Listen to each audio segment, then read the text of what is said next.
What is going on, guys? Corrosive Bullet here, and today we're going to be going over the Black Archetype coming in Set 3. We're going to be going over both the starter deck for Bardock, as well as the leaders and the cards that are going to be releasing with Set 3. So this might be a little bit of a longer video than we normally do, but I hope you guys stick around to the end. We're going to dive into everything that's been revealed so far. Not everything's been revealed. Fusion World has, on their social medias, has started going through all the alt arts now, so we probably won't even see a lot of the stuff that still has yet to be released until after the alt arts are done. And they might just drop them in mass like they did towards the end of the promotion cycle for Set 2. So we'll kind of see what they end up doing. But yeah, we're going to dive into Black today. I'm very excited about Black, so let's kind of talk about it. So we're going to start with the GT stuff and SRs first, and then we'll go into Bardock and talk about the SRs and Bardock, and then we'll kind of talk about everything else in general after that. But first off, we got Goku here. He's nothing special on his front side, but once he awakens, he's 20k power, draws 1 when he attacks. Then he has an activate main where once per turn you pay 1 energy, choose up to 1 of your battle cards, and it gets 10,000 power until the end of your opponent's next turn. If you removed an energy marker for this skill, it gets 15,000 power instead. I like this ability. I think it's really cool that you give some sustaining power to your battle cards, allowing them to live going into your next turn a little bit better than what they did. And the utilization of the energy marker is also really good. That's Black's whole thing. That's like their main gimmick, is that you're able to reacquire and use the extra energy markers that you get to your benefit. And what's nice too is that if you go first, and which obviously first player doesn't get the energy marker, you can still get the energy marker with these skills. A lot of these skills specifically state that if you don't have an energy marker, you gain an energy marker. So I think it's going to be a really cool effect going into this new color that's coming into the game. And like I said, the ability itself is strong. It's pretty good defensively. You could probably also do it to be offensive if you wanted to go for game, but I think there's a lot more use in keeping your stuff on board than it is to just swing for higher. But we'll just kind of have to wait and see what kind of happens with once it releases. So the first SR for the GT package, a lot of the stuff that's coming in Set 3 is going to be more GT centered than Bardock centered, from what it seems like. We'll have to kind of wait and see as it all kind of releases, but we'll kind of talk about it once other stuff gets released. But in terms of the GT package, we got a Pan here. 2 cost, 20k power, 5k combo. On play, add up to 1 card from your life to your hand, so a Self-Awakener. Then when attacking, you pay an energy to draw a card. Then, if you removed an energy marker for this skill, choose up to 1 of your opponent's battle cards with a cost of 4 or less and return it to the owner's hand. First off, I think this is really good. I think basically paying this for 2 and using an energy marker to do it, not for some removal plus drawing a card, is actually really good. And then obviously Self-Awakeners are always good. So I like this card. I don't think it's doing anything like too crazy, but I mean, bouncing stuff back to hand at a 4 cost or less while only being 2. Being a 2 cost herself is actually pretty good. So I like this card a lot.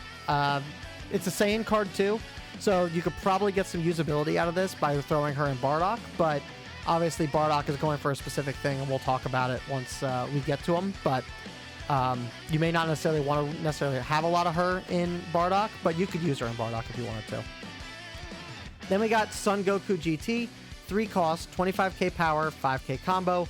On play, add up to 1 card from your life to your hand, so another Self-Awakener. Then, if you don't have an energy marker, place an energy marker. This is really good stat line, I think.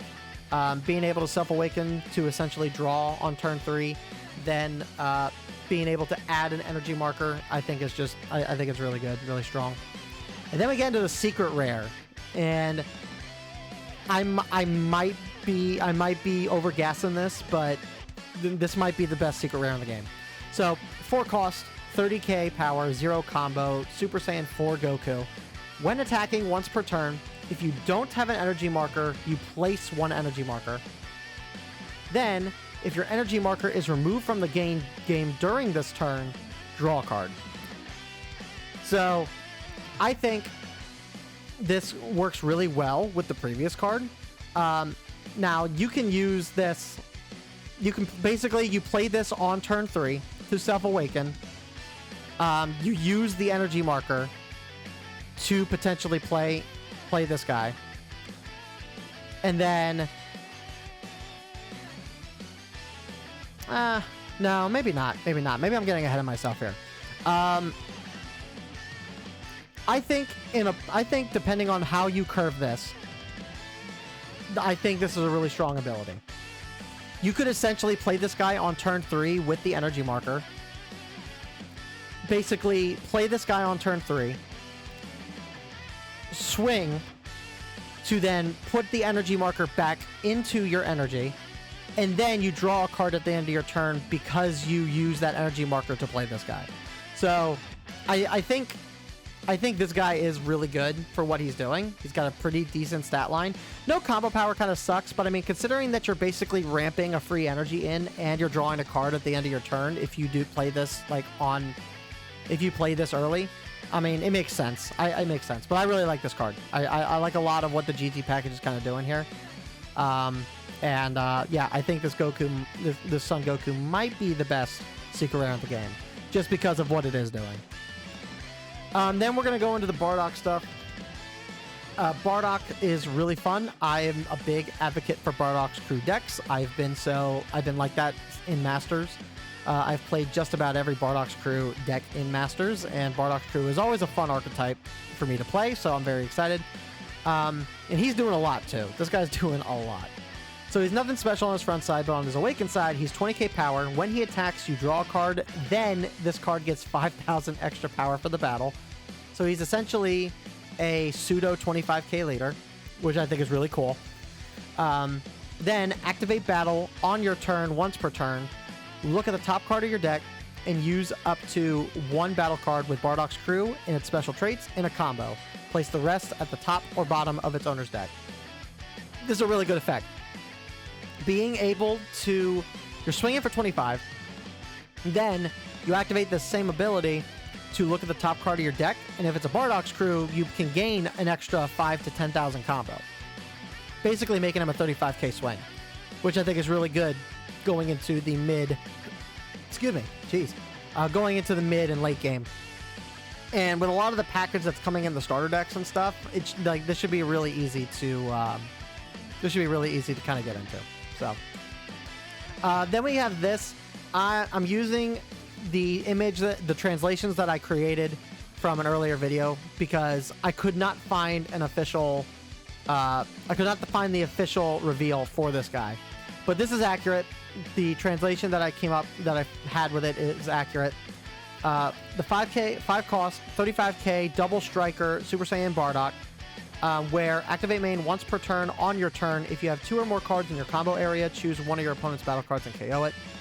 I think this is really cool because it's an activate main, which means it's the only double striker in the game that can utilize its effect off of other cards that you are using. So you could swing with another card and combo twice with it and then proc this guy's ability to KO something on board. I think that's some really, really cool tech. And it actually kind of sets this guy a little bit higher for me in terms of how I feel about all the double strikers. That might be a fun idea. Maybe do like a tier list of all the double strikers would be actually kind of funny. But yeah, no, this is a cool double striker. I like this. Then we got 3 cost, 20k power, 5k combo Bardock. Auto once per turn. When you use a card in a combo while this card is in a battle, draw a card, then switch this card to active mode. I think this is really cool. Being able to swing for 20,000. Comboing one card in hand to draw a card, replacing the card that you're comboing, then being able to swing again for 20, I think is really good synergy. So you could basically play this guy, swing for 20 to 25, draw a card to replace it, then swing again for 20. Again, in terms of what the Bardock deck is doing, really strong synergy, really good. Then we got Baby Goku. Baby Goku. He is 1 cost, 2 power, 5k combo. On play, place 1 card from your hand at the top or bottom of its deck. And if you don't have an energy marker, place an energy marker. I think this is a fine card. I like the the theme of it. Like in the Bardock special, like it was said that Kakarot had a power of 2 because he was a very low class Saiyan. I like that. But his effect's really good for a 1 cost. If you're going first, like this is probably the ideal card to play on turn 1. So I like this a lot. All right, now let's kind of get into the more generic stuff, other stuff that kind of got revealed, and just kind of go over what they do. We got a 1-cost Giru, 5k power, 10k combo, where on play, choose up to one of your opponent's battle cards for the cost of 1 or less and KO it. We have a bunch of cards like this that already exist. So he's not doing anything like too crazy. The 10k combo is really good. But yeah, he's just a 1-cost KOs on your first turn. Really good to play when you're going second. So yeah. Then we got a 2-cost Oob, 15k power, 10k combo. On play, if you removed an energy marker and used this card, draw 2 cards and discard 1 card from your hand. Being able to kind of cycle your hand out to to hopefully find the pieces that you need and removing something that you don't. I think is a pretty good effect. I like this honestly. I like this honestly a little bit better than the blue Pan that exists, because Pan draws 2 and then discards 2, whereas this, you're playing this and you're replacing 1 card. You're drawing 2, and one of those 2 is replacing this guy in hand, and then you're basically only a -1. You're only a -1 instead of a -2, which is, or 0, which is fine. Or you're a +1, I guess. So, I think this is cool. I think it's cool. Then you got the Para Brothers, 1-cost, 5k power, 10k combo. On play, if you removed an energy marker to use this card, choose up to one of your opponent's battle cards and it can't attack during your opponent's turn. So now you're kind of seeing what like the secondary effect of what Black's like specialty is, and it's the fact that there's not really a specialty. The main specialty is that obviously you're cycling your energy marker, but all of these black cards are doing something a little bit different that kind of take from other colors in the game. Like here you have an effect that yellow uses. You have the Pan, which basically bounces, which is something that blue does. You got some green synergy in the Giru, where you're KOing stuff. Excuse me. So, I mean, it's kind of all over the place, and there's probably a lot of usability for some of these black cards, but it's a matter of how well you can make it flow. So we'll just kind of have to see. I mean, it makes sense. Black's trying to catch up in terms of effects compared to everything else in the game. So if it has to borrow a couple effects from others to kind of give itself a little bit more of an identity than just using the energy marker specifically, then I think that's perfectly fine. Then we got a GT Trunks, 2-cost, 20k power, 5k combo. When attacking, if you have an energy marker, choose up to 1 battle card with a cost of 2 or less and return it to the owner's hand. A bounce, it's basically a mirror bounce, bouncing something for 2 costs or less back to hand. But it's when you have an energy marker as opposed to when you don't have an energy marker. So this is really good on curve. If you're able to, if you're going first, you could play Kakarot to bring an energy marker onto your board. Then on turn 2, you charge, and then you can play this guy to bounce something back to hand since you have the energy marker. And it's when attacking. So, and then if you need, and then what you can do then is you can then play a 1-drop, use the energy marker, and then going into turn 3, play the 3-drop Super Saiyan 3 Goku to then get the energy marker back. There's some cool tech stuff that you can kind of do with some of these black cards, and I kind of like how it can flow when played correctly. Then we got a 3-cost Son Gohan GT, 20k power, 10k combo. On play, if you have an energy marker, choose up to one of your opponent's battle cards with a cost of 3 or less and KO it. So it's not a bounce, it's a KO. I still think I think that's really good. Again, it's another mirror effect, bouncing something that matches this guy's cost. I think that's fine. Then we got Gine BR, 1 cost, 5k power, 10k combo. Activate battle, switch this card to rest mode, reveal the top card of your deck, and use up to 1 battle card with Saiyan and its special traits in a combo. place the rest at the top of its owner's deck. I think this is a really good one-drop for Bardock. Basically, if you're building the deck correctly, right? If you're building the deck correctly, you're using mostly Bardock's crew stuff or Saiyan stuff. Bardock's crew stuff is Saiyan stuff. Then you basically swing with Bardock, right? Swing with Bardock, go up to 25, use his leader ability, potentially go up to 35. Then you set her into rest mode to pull another Bardock's crew, which is another potential 10,000. Then there's a potential another 10,000, which takes Bardock up to 45. And then I'll talk about it in the extras. But there's one image that I'm also missing here too. There's an extra card for Bardock too, where you pay 1 energy, and if you're using, I think it's if you have 1 or 2 combo cards in your combo area, the card you can choose your leader or a battle card, and it gains 15,000 power, which puts Bardock up to or like 10,000 power or something. He gains a lot more, so Bardock could be swinging for upwards to 55, 60,000. With a lot of these like moves. So Guinea's pretty good. And a lot of what the Bardock package is kind of doing is pretty good. We got Great Ape Bardock. I love to see the Great Apes kind of come back. 4 cost, 30k power, 10k combo. He's just a vanilla, but he's a Bardock's crew, so he facilitates the combo abilities that the Bardock leader kind of needs. So he's going to be pretty essential running a Bardock in, honestly. And then he's also a 30k. At 4 costs, so I think that's fine. I think this is a good, fine card. Then we got the 3 cost Bardock, 20k power, 5k combo, where auto once per turn, when you use a card in a combo while this card is in the battle, play up to 1 battle card with a cost of 2 or less, and Bardock's crew in its special traits from your hand. I think this is good. I think being able to cheat stuff out on board for free, because you're already facilitating the combo aspect of the deck anyway. So, yeah, and you're actually able to use the Bardock leader ability on your battle cards too. So depending on how you want to play, you can just cheat something out for free with this guy. I think it's good. It's a good card. Then we gotta get into the extra cards.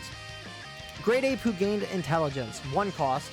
Activate main, choose up to 1 of your battle cards gains 10,000 power for the turn. Then, if there is a card with a cost of 4 or more and Saiyan in its special traits in the battle area, draw a card. This card's not anything special. It's basically replacing itself, and it's only 1 cost. You're getting an extra 10,000 power. I don't think it's that bad. Might actually be really good in Bardock to kind of go along with boosting up, but I don't think it's a bad card. I think it's fine.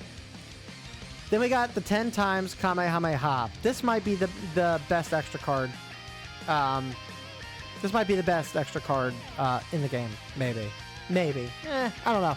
There's a lot of good extra cards that were revealed in set 3. But 10 times Kamehameha, 1 cost. Activate main, choose 1 ability. You can either choose up to 1 of your opponent's battle cards with a cost of 2 or less and KO it. Or if you removed an energy marker to use this card, choose up to 2 of your opponent's battle cards with costs of 3 or less and KO them. Heavy removal is always a good thing. Being able to pick whether you want to remove 1 thing or 2 things, I think is nice. It's very versatile. You can kind of use this whenever you kind of need to or see fit. But obviously that second ability is obviously better. So I think it's a really good card. I really do. I think it's awesome. And then obviously there's the Bardock's crew extra card that I mentioned before. I don't have the image, unfortunately, because once again, it's not something I was able to really locate. And I didn't translate it correctly when I initially showed it. But it's basically a 1 cost where if you use this card in the if you have 2 cards in your combo area, when you use this card, you gain like 15,000 power or something along those lines. So, but Black's looking really good. I like what Black's doing. So thank you guys so much for watching. That's going to do it for this video. If you guys enjoyed yourselves, please consider hitting that subscribe button, like the video. Let me know what you guys think about Black. I'm super excited. I hope you guys are too. We're pushing for 200 subscribers by the end of August. So if you are enjoying the content and you want to see more, please consider hitting that subscribe button to support the channel even further. It really does go a long way, and I do greatly appreciate it. But either way, I do appreciate everyone stopping in and hanging out with me today. So I will see you guys all in the next Fusion World video. Peace.